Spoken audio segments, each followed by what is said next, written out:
Shalom Aleichem, everybody. Hope all is well. Today's video is sponsored by Noach Aaron ben Miriam. He should be blessed in all his endeavors. He should see open and reveal blessings from the Almighty. Today's topic, my friends, is going to be about marriage in Judaism, the topic of marriage in Judaism, and how, in fact, Hashem himself is married to the Jewish people, and how this relates to marriage in general between husband and wife, to our relationship with God. Man is commanded to find a wife, to get married. We know that a person is commanded to have children, of course. The mitzvah of pruvu, to be fruitful and multiply. And of course, a man needs to be married. We see that when Adam was created, he was given the job, the role, to name all the animals. He was very, very wise, wiser than all the angels was Adam Arishon. He was a brilliant soul. He's a brilliant man.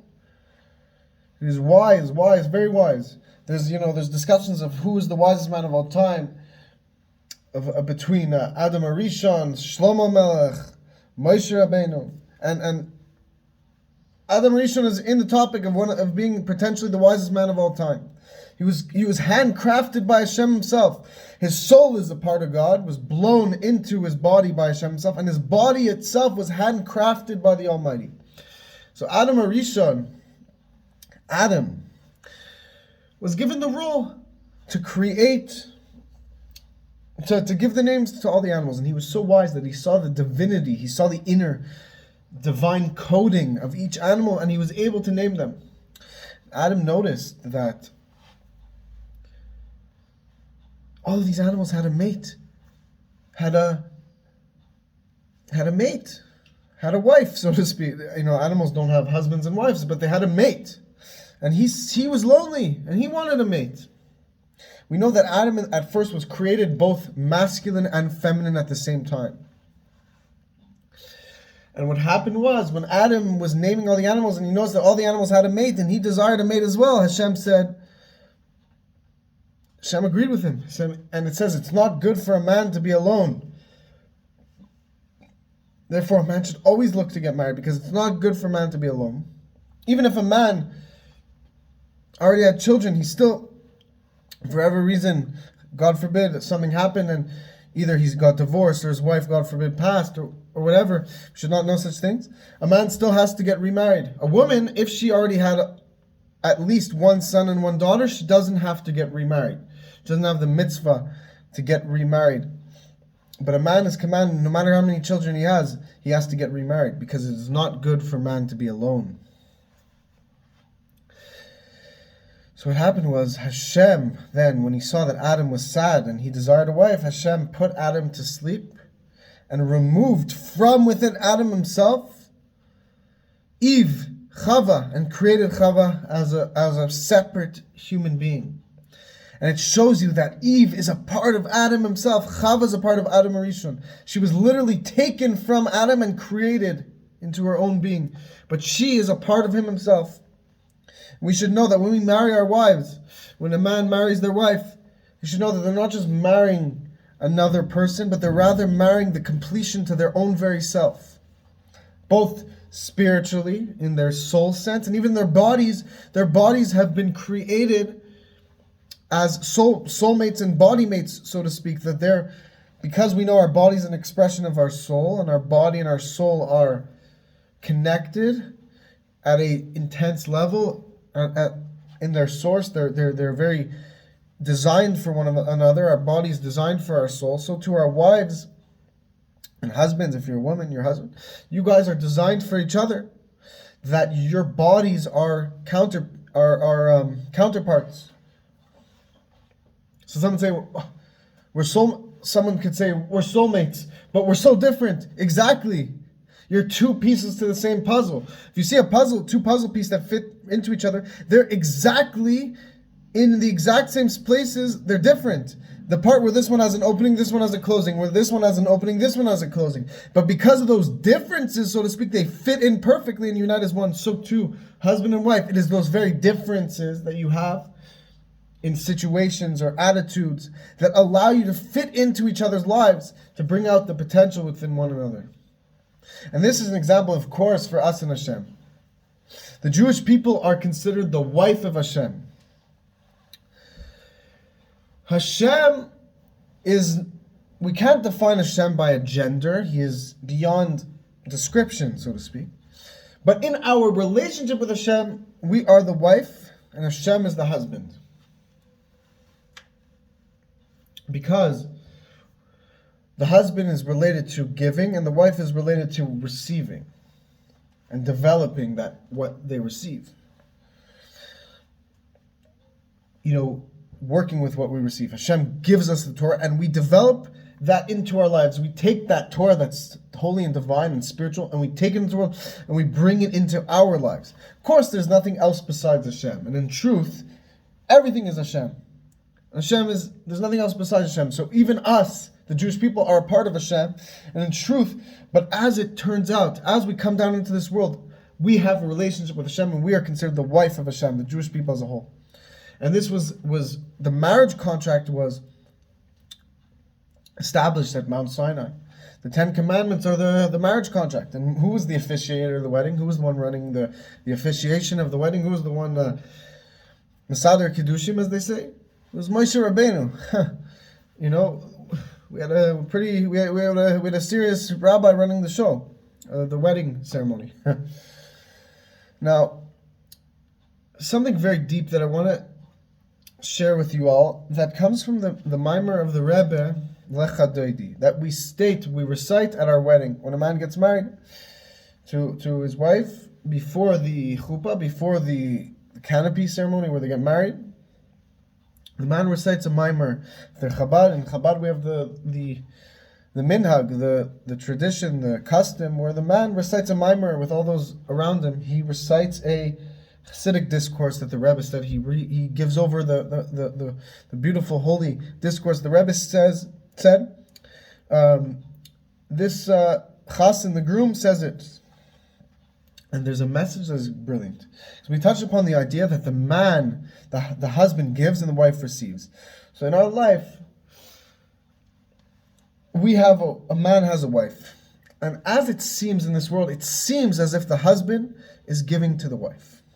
He gives, provides. And that is related to the spheres. In Kabbalah, Zer Anpin and Malchus. The 6 emotional traits.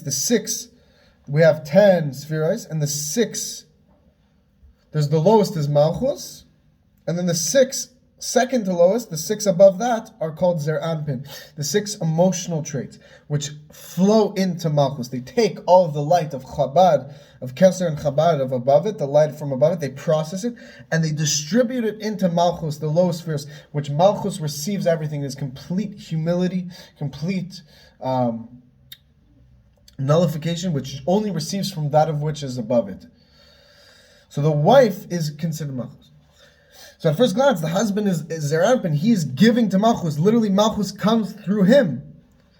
But the Rebbe says something unbelievable, which is also related to the weekdays and Shabbos. That the 6 days of the week are considered Zer Anpin, and the 7th day, Shabbos, is considered Malchus. So what?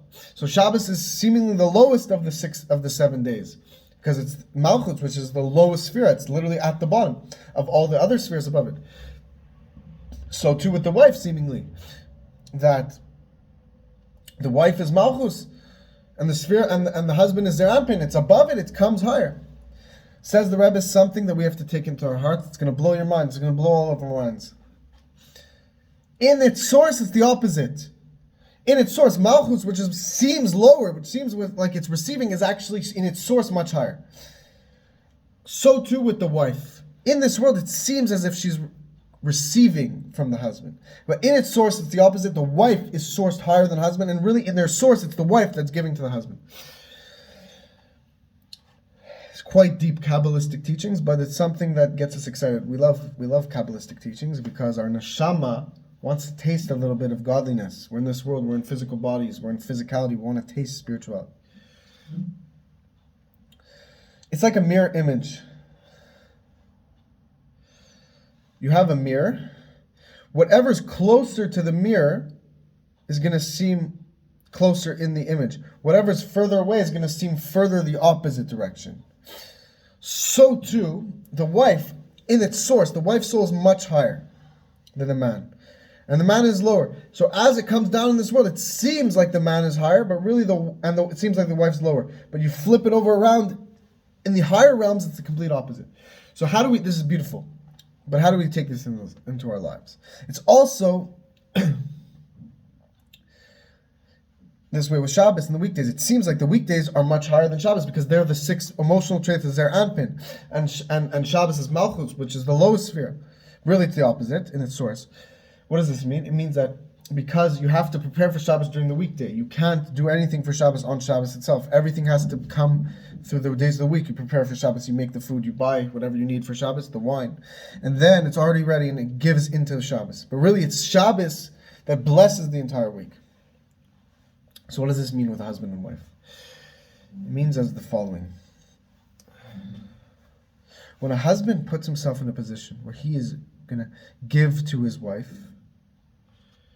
and his wife receives, his wife takes him then and brings out a potential in him that he would never be able to get on his own. So even though it seems like he's giving to his wife is really the one, ends up taking him to a much higher level that he would never be able to get to on his own. And that is why it says, a king needs a queen. A king cannot be a king without a queen. A king of Israel needs to be married because the wife is sourced higher than the husband. And not only is she just sourced higher than the husband, but she then has the ability to take the husband with her to her source. She takes the husband up to her level. This is something to think about, something to get into our lives, something to get penetrated with. It should get into our bones. We should be living with this idea and understand that we are the wives of Hashem. What does this mean? It means that we're able now to give something back to Hashem. Of course, Hashem is complete. And in truth, Hashem is the same now as he was before the world was created. In truth, Hashem doesn't need us to give to him, or he doesn't lack anything. However, Hashem desires us. And we have this ability to fulfill Hashem's desire, to give back to Hashem, to give ourselves over to Hashem, to break the darkness and break the evil that presents itself, God forbid, in any situation, and to break that evil and to bring out the light. We have the ability to give Hashem pleasure through our actions, so we can give something back to Hashem. So may Hashem bless you all. I hope you like this message. Again, sponsored by Noach, Aaron, Ben Miriam. You too can be a sponsor of the Torah channel to help spread this message to reach people like you. May Hashem bless you all. May we merit the coming Mashiach today. Please like, comment, subscribe, share this message to help reach the maximum amount of people. I wish you guys all the best.